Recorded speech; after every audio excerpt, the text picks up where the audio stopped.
दोस्तों यार पहले मैं आपको दिखाना चाहूंगा ये मेरे पास अलग अलग मोबाइल फोन्स है और जिनमें लगे हुए हैं अलग अलग कंपनी के सिम कार्ड्स। तो देखो बात कुछ ऐसी है कि आज की वीडियो में हम बात करेंगे कि कैसे आपको अपने सिम कार्ड को पोर्ट करना है। और देखिएगा ये मेरे पास फ्री में मुझे सिम कार्ड मिल चुका है। तो बात कुछ ऐसी है, पोर्ट का मतलब सिंपल सा ये है कि अगर आपके पास जियो का सिम कार्ड है या वीआई का है, वोडाफोन आइडिया का है, या आपके पास बीएसएनएल का है, एयरटेल का है, और आप चाहते हैं कि भाई आपको ना मजा नहीं आ रहा है या आपको इंटरनेट अच्छा नहीं चल रहा कि आपको नेटवर्क प्रॉब्लम आ रहा है या कॉलिंग इशू आ रहा है और आप चाहते हैं जिस भी कंपनी का सिम आपके पास है आपको उसको चेंज करके, नंबर तो वही रहेगा लेकिन आप दूसरी कंपनी में जाना चाहते हैं, तो इसको बोलते हैं पोर्ट करवाना। और पोर्ट आप एकदम फ्री में करवा सकते हैं। और दोस्तों यहां पर मैं आपको कुछ जरूरी गलतियां बताऊंगा जिसके बारे में आपको पता होना जरूरी है। अगर आप वो गलती करोगे तो आपको बहुत ज्यादा नुकसान भी हो जाएगा, तो इसलिए वीडियो को ध्यान से और पूरा देखिएगा। तो देखो यार अभी हम आ चुके हैं अपने मोबाइल फोन की स्क्रीन पर। सबसे पहले हम जानेंगे कि आपको सिम कार्ड को पोर्ट कैसे करवाना है, उसके बाद हम जानेंगे कि कौन कौन सी गलतियां आपको नहीं करनी है। तो देखो सबसे पहला जो स्टेप होता है कि आपको अपने फोन पर जो नॉर्मल आपको टेक्स्ट मैसेज रिसीव होते हैं ना, उस वाले एप्लीकेशन को ओपन करना है। नीचे आप देखेंगे हमने ओपन कर लिया है। यहां पर हमारे पास ऑलरेडी बहुत सारे एसएमएस आ रखे हैं। तो हम क्या करेंगे, नीचे एक पेन का साइन है, हो सकता है आपके पास ऊपर नीचे दाएं बाएं कहीं भी हो, आप क्लिक करेंगे और यहां पर आपको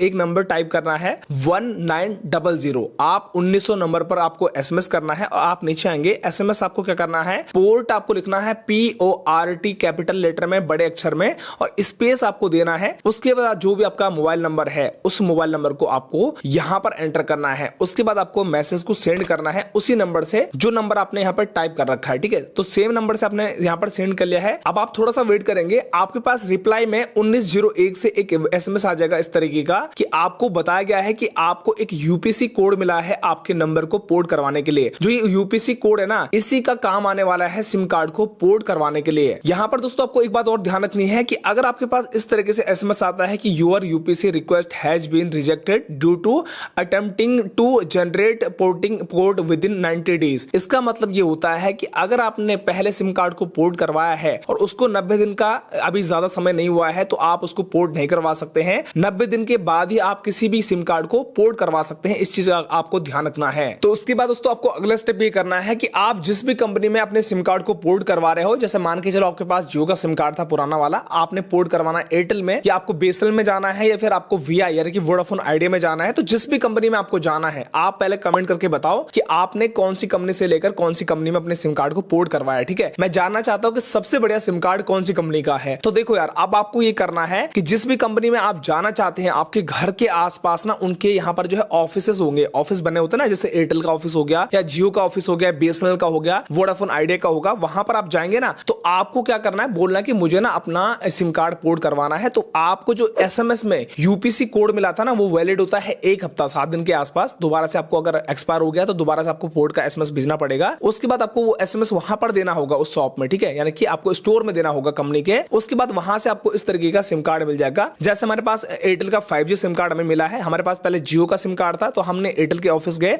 और एकदम फ्री में हमें सिम कार्ड मिला था, कोई भी इसके पैसे नहीं लगे। ठीक है, इसके अलावा अगर आपके घर के आसपास कोई भी एयरटेल का ऑफिस नहीं है, किसी भी कंपनी का ऑफिस नहीं है, तो आप उस कंडीशन में किसी भी रिटेलर के पास जा सकते हैं। रिटेलर का मतलब जहां पर जो है सिम कार्ड मिलते हैं या जहां से रिचार्ज होते हैं वहां पर आप जाएंगे। वहां पर 20 रुपए से लेकर 50 रुपए या 100 रुपए की फीस आपसे ली जाएगी। बेसिकली वो क्या होता है ना, वो ब्लैक में सिम कार्ड को बेचते हैं तो थोड़ा सा मार्जिन वो अपना रखते हैं, तो इसीलिए उनको वहां पर जो है आपसे चार्ज थोड़ा बहुत लिया जा सकता है। तो आप जैसे ही आपको सिम कार्ड मिलेगा ना, एक बात आपको ध्यान रखना है कि जिस भी स्टोर से आपको सिम कार्ड लेना है वहां से आपको उनका नंबर लेना है। इसी के पीछे उनका आप नंबर लिखवा दीजिएगा ताकि अगर आपको सिम में कोई प्रॉब्लम आती है तो आप उनको कॉल कर सकते हैं। ठीक है, तो ये तो हो गई बात सिम कार्ड को पोर्ट करने की। अब आपको 2 से 3 दिन का वेट करना है। उसके बाद दोस्तों आपको क्या स्टेप फॉलो करना है, चलिए वो भी समझते हैं। तो जैसे आप 3 से 4 दिन का वेट करेंगे उसके बाद दोस्तों आपके फोन से ना डायरेक्टली नेटवर्क गायब हो जाएंगे कुछ इस तरीके से। ठीक है, नेटवर्क जब गायब हो जाएंगे ना तो अब आपको क्या करना है कि समझ जाना है कि आपका जो सिम कार्ड है ना वो पोर्ट हो चुका है। तो आपको अपना नया सिम कार्ड को अपने फोन में डालना है। उसके बाद आपको बताया गया है कि आपको रीस्टार्ट करना है अपने फोन को। तो जैसे हम आईफोन यूज करते हैं तो हमने सेटिंग में गए और सेट डाउन करेंगे और रिस्टार्ट हमने किया। उसके बाद हमारे यहाँ पर इस तरीके से नेटवर्क आ चुके थे। एक बात आपको ध्यान रखनी है कि अगर आपके फोन पर पहले से आपके पास सिम कार्ड है, ई सिम कार्ड है बेसिकली, ठीक है, ई सिम कार्ड आपके पास है फोन में, तो आपको पुराने वाले इस सिम कार्ड को डिलीट करनी पड़ेगी, तभी आपका नई वाले सिम कार्ड चालू हो पाएगी। ठीक है, तो आपको क्या करना है, अपने फोन की सेटिंग में जाना है और मोबाइल सर्विसेज पे जाना है और यहां से आप जो है सेटिंग कर लीजिएगा। जैसे कि आप कॉलिंग करना चाहते हैं तो डिफॉल्ट में उस नंबर को रखिएगा जो सिम कार्ड आपने नया लिया था और और आप जो इंटरनेट को भी उसी को सेलेक्ट कर लीजिएगा जो नंबर आपने यहाँ पर नया लिया था। उसके बाद दोस्तों आपका सिम कार्ड यहाँ पर चालू हो चुका है, पोर्ट हो चुका है। अब आपको एक बात ध्यान रखनी है कि अगर आपके फोन पर जो है कोई भी प्लान नहीं है, वैलिड पैक नहीं है, तो आपको रिचार्ज जरूर करना है। सिम को पोर्ट करना फ्री है, आपको सिम कार्ड फिजिकल मिल जाएगा फ्री में, लेकिन आपको उसके बाद आगे यूज करने के लिए जैसे कि इंटरनेट हो गया, कॉलिंग के लिए आपको रिचार्ज करवाना ही पड़ेगा। कभी कभी यहाँ पर ऑफर चलते कंपनी की तरफ से जहां पर आपको एकदम फ्री में सिम कार्ड दिया जाता है रिचार्ज के साथ में। तो चलिए दोस्तों बात करते हैं कि कौन कौन सी गलतियां आपको यहाँ पर नहीं करनी है। सबसे पहली बड़ी गलती जो लोग करते हैं, अगर आपके फोन पर पहले से रिचार्ज प्लान है, आपने ज्यादा टाइम के लिए डाला हुआ है, जैसे कि 3 महीने का हो गया, 6 महीने का हो गया, 1 साल का हो गया, तो आपको सिम कार्ड को बिल्कुल भी पोर्ट नहीं करवाना है। अगर आप पोर्ट करवाएंगे तो आपका जो पुराना पैक है, रिचार्ज प्लान है, वो आपका बेकार हो जाएगा। तो आपको हमेशा ध्यान रखना है कि पोर्ट करवाने से पहले आपका जब रिचार्ज खत्म होने वाला हो, 4 से 5 दिन बचे हो रिचार्ज खत्म होने के लिए, उसी टाइम पर आपको पोर्ट सिम कार्ड को करना है। इसके अलावा ध्यान रखना है, दूसरी गलती आपको ये नहीं करनी है कि अगर आपको कोई भी कंपनी बोलती है कि आप जो है प्रीपेड की जगह पोस्टपेड सिम कार्ड ले लो तो आपको ज्यादा अच्छी सर्विस मिलेगी, तो आपको गलती नहीं करनी है। क्योंकि पोस्टपेड जो सर्विस होती है ना, उसका बिल बनता है और आपको हमेशा 100 से लेकर 200 रुपए का बिल ज्यादा लगता है। यानी कि अगर मान के चलो नॉर्मल आपने रिचार्ज किया 350 रुपए का, जिसमें आपको 1.5 GB का आपको डेटा मिल रहा है, अनलिमिटेड कॉलिंग मिल रही है, तो अगर आपके पास पोस्टपेड सिम होगा ना, तो वही रिचार्ज आपका 450-500 रुपए का होगा। इस चीज का आपको खासकर ध्यान रखना है। तो आपको हमेशा प्रीपेड सिम ही लेना है जब आप नया पोर्ट करवाते हैं। तो ये था सिम कार्ड को पोर्ट करवाने का एकदम सही तरीका। दोस्तों आपको वीडियो कैसा लगा नीचे कमेंट बॉक्स में अपनी राय कमेंट करके आप जरूर लिखना, और आप कहां से हमारा वीडियो देख रहे हैं वो भी आप कमेंट में करके जरूर बताइएगा। और अगर आप इसी तरह के वीडियो देखना पसंद करते हैं तो चैनल को सब्सक्राइब करके बेल आइकन को ऑल पे जरूर प्रेस कर दें, ताकि आपको लेटेस्ट वीडियोस का अपडेट मिले सबसे पहले।